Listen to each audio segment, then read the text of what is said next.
All right, everybody, welcome back to another episode of the Post Game Podcast, a podcast where I'm sitting down with former athletes talking about life after the game, what they're up to in business, entrepreneurship, and much more. My guest today is a former soccer player at Northeastern University, professional soccer player, and the founder of ShowNxt, an AI-powered recruiting platform reshaping how student athletes connect with college programs across the U.S. His name is Lucas Espada. So awesome having Lucas on. He's doing a great job helping athletes really showcase their talent and connect with college coaches. And on the other side of that, for coaches, what he's doing is providing a powerful tool to discover talent and build diverse, competitive teams. So in the episode, he talks about his passion for entrepreneurship and how that started at a young age. He discusses how your propensity to learn is much more valuable than any experience you may have, and really how he's building ShowNxt from the ground up.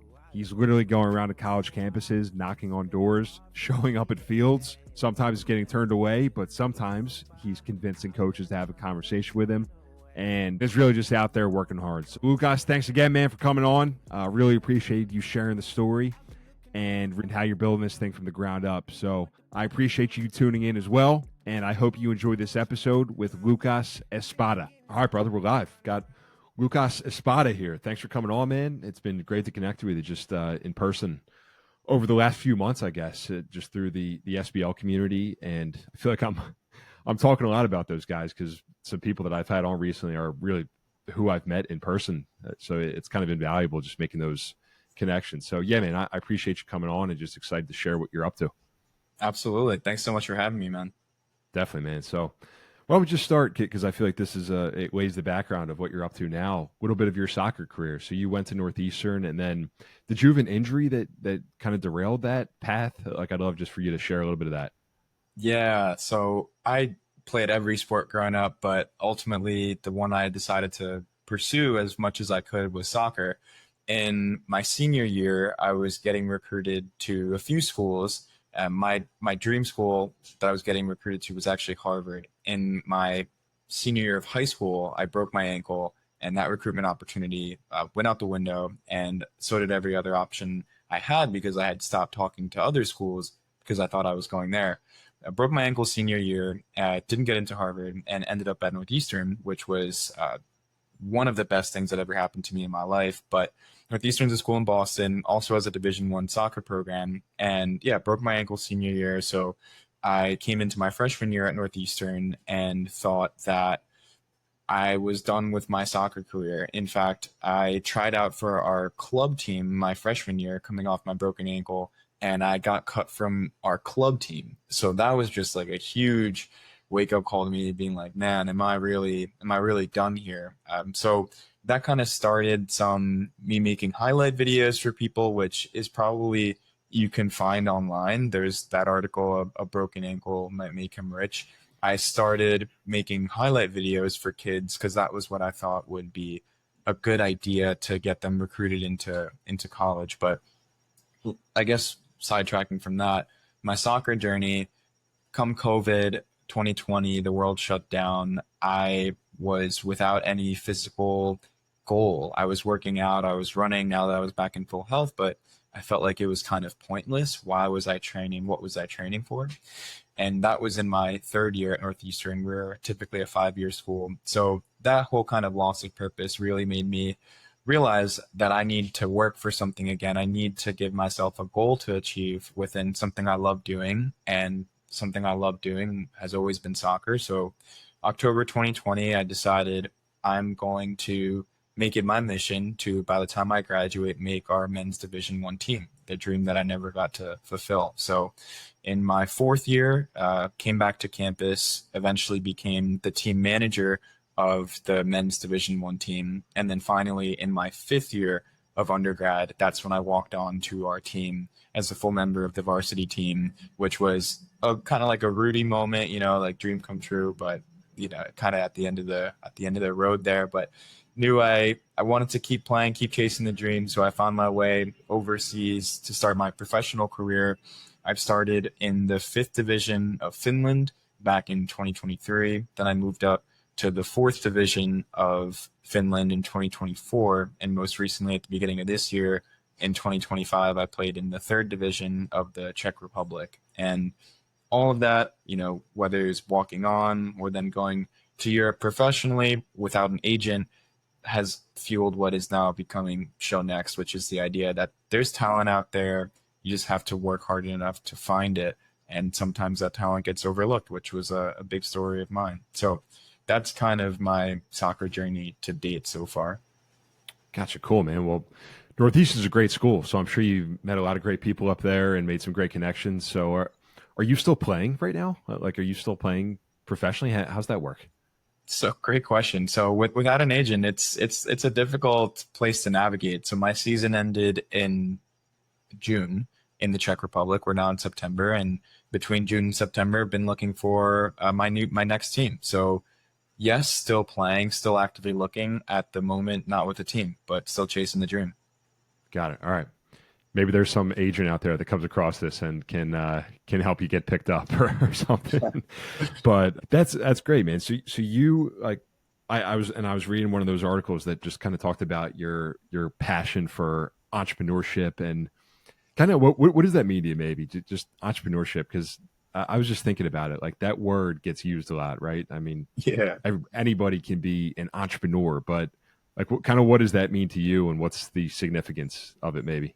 That is one of the best questions I think you could ask. The first thing I ever remember wanting to be was this word entrepreneur. I didn't know that the word was entrepreneur, but I just remember the first person I ever wanted to emulate was Walt Disney. We had career day in second grade, and as a part of the lead up to career day, they show you what different careers may look like, and they show lawyer, doctor, engineer, garbage man, but they showed, I remember Walt Disney being a career choice. And that was just the weirdest and coolest thing to me. I was like, you're telling me that one guy created this kingdom, which is Disney World, and also the movies that I'm watching as a kid, which come to life in his amusement park. Like that is a job. That was just the craziest thing to me. I think the idea of creating a world in which people could live in that was birthed from pure imagination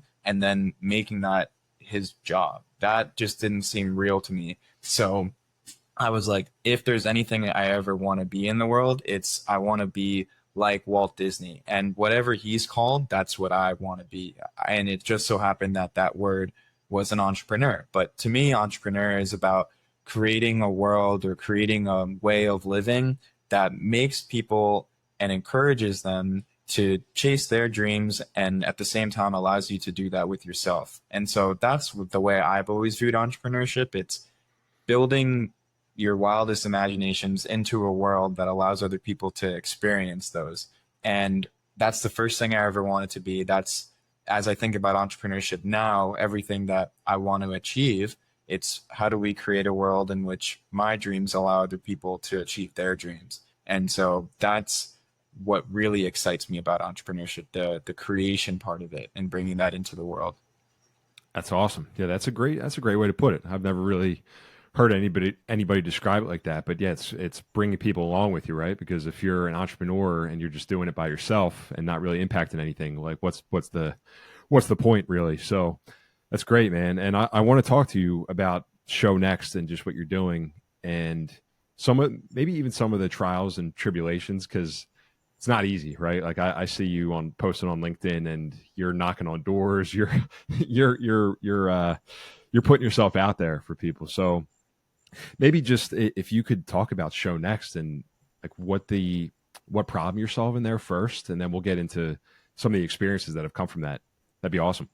Yeah, absolutely, man. At the core that we're building at ShowNxt, the problem we're addressing is inequity within youth sports in the US. And how do we create a more equitable sports landscape for athletes, but on the flip side, a more streamlined approach for coaches to find those athletes that they may have been missing otherwise. And ShowNxt has been a long journey for me to even start to formulate the idea. I remember the first inkling I had of what is now ShowNxt actually was in my senior year of high school.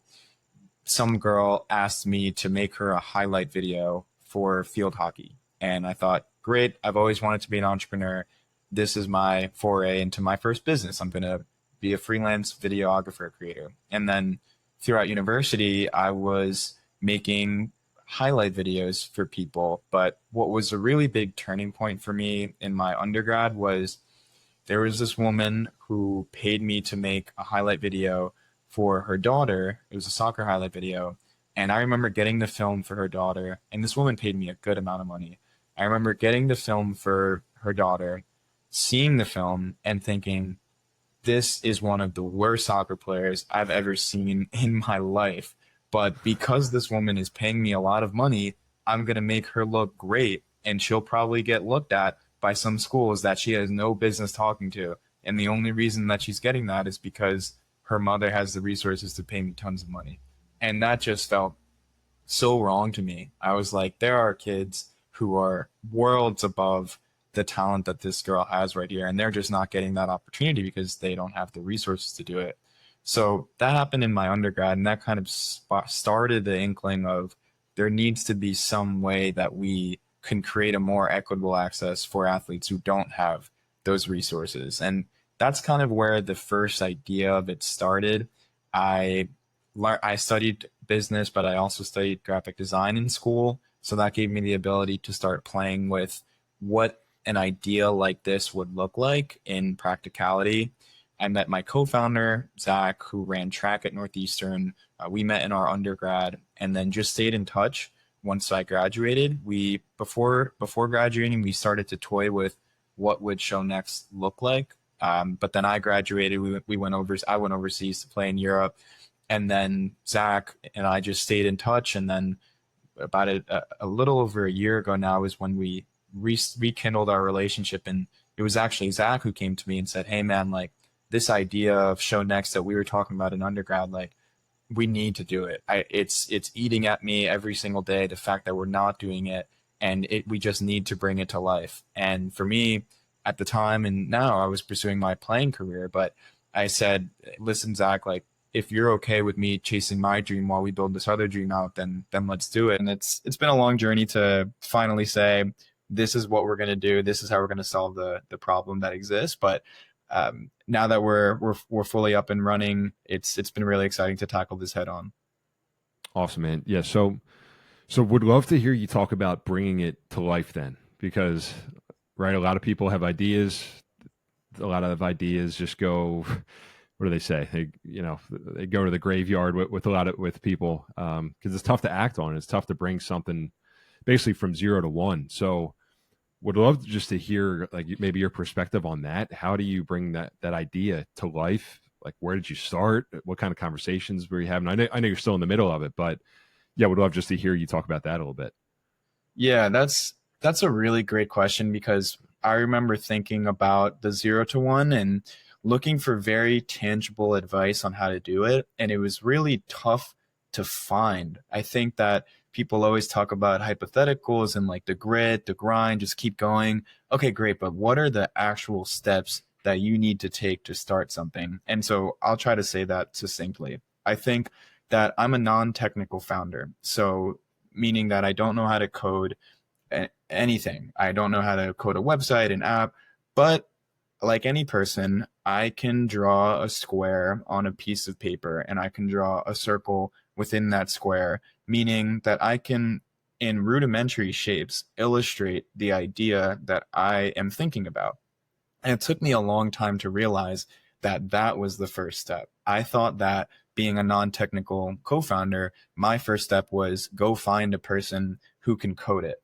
But what is even before that is you need to tell this person that you're looking to find what it is that you want them to build, what it is you want them to code. And it took me a long time to realize that. I would talk to, people who knew how to code, people who studied computer science, and tell them this idea, but for them to conceptualize it was just impossible because it was in my head. So I'd say the very first step in starting a business and starting anything is be able to visualize it, because it allows people to understand what you're saying. So once I learned out how to visualize it, so I said, okay, let me draw these squares and circles on a piece of paper to show what an app would look like for what the vision of ShowNxt is. Great. Let me learn then how to build that into a software. There's Adobe, there's Figma, very easy to use, free. So, okay, if I can now digitize this, don't know how to code, don't need to know how to code. But if I can take this idea, which is in my head, put it on paper, take this idea, which is on paper, and put it on a computer screen, people will start to understand what it is I'm thinking about. And that was the very first step. Once I did that and I found Zach, he was, of course, man, this makes so much sense. Like, let's build it. But that for me, it took months before I could realize why nobody was buying into my idea, because they didn't know what I was imagining. And that's very, I think, very easy to skip over in all the entrepreneurial conversations, is be able to show what you're thinking. So that was the very first step. Once Zach and I started to run on this, it was, okay, Zach's a computer science major, but he has no idea how to build an app. That's fine. Like, I think propensity to learn will always be more valuable than experience at the onset, because Zach, being someone who also went through the college recruiting process, who knows the difficulties of it, he was a track runner. Inherently, the passion for what we're doing is already there. So I think that's the most important thing, an understanding of the problem and a passion to solve it, and then the propensity to learn how to build what we need to build. So Zach had all those qualities, and he was a perfect co-founder for me to say, let's try to bring this off the ground. So started building it. Zach found other people on the track team who knew how to code, and we started to take that off the ground. Once we were able to say, great, here's something that's taken a few months to build, but is in its very, very basic rudimentary stage that people can go in and use it, let's start getting people to use it. And the first thing I did is, a lesson I learned early on is to always check in your backyard, right? I think people want to aim for the biggest and best that you could possibly do. But if there's someone who is in your corner already, go to them first and get them to help you out early days, because it'll go so much further than a big name. Someone who genuinely believes in you will always do that. So within my immediate network, I had 3 coaches who had formerly coached me that were now at Division I programs, and a few of my former teammates who were now coaching at Division III and Division II programs. First thing I did was, hey guys, this is something I'm really passionate about. Do you mind coming out and trying it out? That was great. That's how we got our first few schools. And then from there, it's just, all right, now we have schools. Now, how do I get athletes? And once we figured out how to start getting athletes, let's get the ball rolling and start listening to what they're saying in terms of their experience. That's where we are now. So you're right in that we're very early days, but getting our first users was great because they believed in me already as a person. Getting our first customer to pay was a really big milestone, because it's someone putting their own money in something you created out of thin air. And then now we're at the stage where, okay, we're in this testing phase. We're heading towards a public launch in the next few months, and that'll be very exciting. But 0 to 1, the most important thing I'll say to any founder is have an idea, but be able to visualize it so people can understand what you're saying. Love it. That's some good advice there, man. Yeah, I like what you're saying too about starting with people that are already in your corner, because I feel like it would be easy to go for that maybe big name or wherever it is, somebody who's maybe not as easy to get in contact with. Be like, all right, this person could really move the needle, whereas you've already got a network built out. So start with those people, and then maybe they like it, maybe they don't, but and then you can move on to the next. So yeah, I that's awesome. And so what about, you were talking about getting your first paying customer? What was that experience like? And then maybe on top of that, are you guys raising money for ShowNxt as well? Like what's some of that process? Yeah, that's a great question. And then I'll also touch back on what you said about, aiming for people outside of your network, because that's something that we've tried and you mentioned trials and tribulations. Definitely have experienced some tribulations there, but I'll talk about the first paying customer. So, for a while, I'm of the mentality that I think this is something I've even done in my own soccer career. It's give your value away for free in the beginning, if you're coming from a place where you're an unknown quantity. I think that makes sense. It's something that I've done in my own career, right? I was the team manager, essentially helping out the team, and then one day saying, hey, look, I can actually play too. In my professional soccer career, it's every team I've made has been booking a one-way ticket, knocking on doors, getting myself a trial, saying, hey, I'll be able to accommodate myself here on this trial, essentially costing you, the club, nothing. Just give me a chance to show you what I can do. And every time I've done that, it's yielded great results, because it's, look at this guy, look at what he's doing for us. Okay, now let's pay him a salary. Let's get him under contract. So I think that mentality of giving your value away for free in the beginning shows a lot of character. It shows belief in yourself. It says, hey, I am betting on myself to say, I'm giving this to you for free now because I know that you'll find value in it and pay me later. So that's something that I've always subscribed to as a life philosophy. And then now within ShowNxt, a first paying customer was a school out in, it's a Division III school. I can't say the specifics because of NIL stuff, but it was a Division III school we had on board. And it was, I remember getting on the Zoom and thinking, okay, I was in an accelerator at the time, and they said, get into Zoom and just say a number. If that number scares them, okay, it scared them. If it didn't, then you're rolling. So I actually don't get nervous much, but I remember being really nervous for this call, because in all of my time creating this idea of what's ShowNxt, I had never charged anyone. So get into the call, have this whole conversation. We get to the last slide, and then I say the price it'll be. And he looks at me and he's like, oh, that's it? And I was like, yeah, I guess.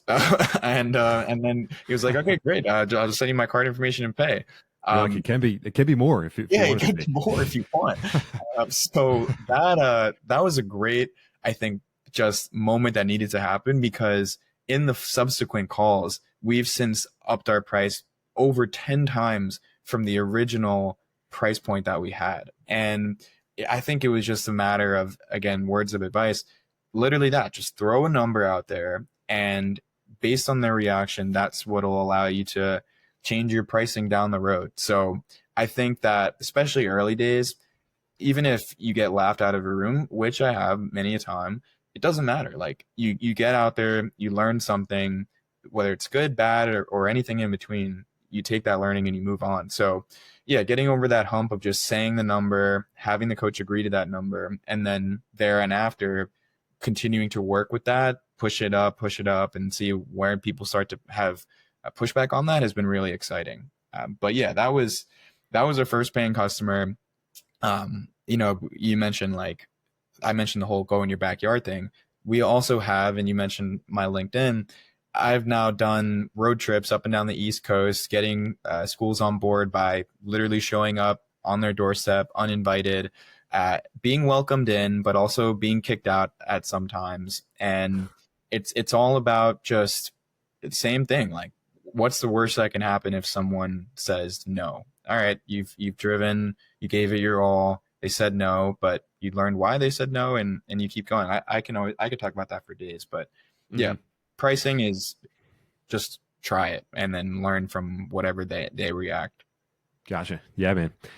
It's kind of like this. It seems like you've been an underdog like throughout your journey here. You're talking about knocking on doors, and then I liked what you're saying. Actually, next week I'm going to be putting out an episode with this kid Jay Yang, who I'm not sure if you're familiar with him from online or just being on Twitter and those things, but he talks about like this permissionless work concept, where it's basically like, do a project. He essentially flips the whole thing on its head. He's like, do a project for somebody without them asking. Be like, hey, I think that you can improve your company in X, Y, Z, and then present it to them. If they like it, great. If not, you just spend some time researching them. But he's like, do the work up front, and then maybe you can find somewhere to fit in to fit the puzzle piece in the puzzle, which I think is cool. So that's kind of what you're saying. Like, we'll give it to you for free. If you find value with it, great. If not, maybe there's somebody else out there that would. But I like it, man. It's awesome. What is some of the pushback? If you get pushback on why folks don't want to use it, what's some of that like? Yeah, I think it's really confusing sometimes, especially why athletes don't want to use it. Like we're entirely free to the athlete. So when an athlete doesn't want to use it, I think it just comes from a place of skepticism. People are inherently skeptical of something free because they think there's some sort of catch, or they think there's maybe less value in it. But our revenue model is built on being free to the athlete. So we give more value to coaches by expanding their pool. But coach skepticism oftentimes we get early days is the fact that what we're doing is quite different from incumbents in that the first thing is that it's mobile. Most coaches do their recruiting on their desktop, which is great. There's a lot more room to move around, but we're of the mentality and of the hunch that the world is continuing to get smaller in the palm of our hand. And the more that we can move our day-to-day tools to the palm of our hand, that'll really take the recruiting industry to the next level. So it's that. And then it's the idea that I think recruiting to date has been largely done in very similar ways. So the model has been, here's a big recruiting giant, they charge parents, the parents then create a profile, a coach then gets emailed from that profile and goes in and say, like, do I actually want to talk to this kid or not? And for us, what we're trying to do is just reimagine that process to say, we're not doing a push model. We're not, the current recruiting solutions offer this push. We're going to push these hundreds of athletes to you. And what we're doing is a pull model where coaches say, here's the criteria that I'm looking for, and we're pulling only athletes who meet those criteria. So the model is almost the opposite of what currently exists. So I think skepticism is just around the idea of change and saying that, hey, we're looking at recruiting a bit differently. But in terms of, being not accepted into a room, so I last month took a trip up and down the East Coast, going to different Ivies and Ivy adjacent schools, some with astounding success and some with not. I think one of my favorite stories was, I can say this now because they're using the platform, was Cornell. I spent the day, the day previously I was in New Jersey late, and I had to get up to upstate New York early for a 6:30 a.m. Cornell trip. And I arrived at 1:30 in the morning. I had to be on their campus at 6:30. I pull up to the campus where they're having a bunch of guys come and try out, expecting that I'm going to go introduce myself before the day starts to the coach, say, hey, this is what we're doing, and get him on board.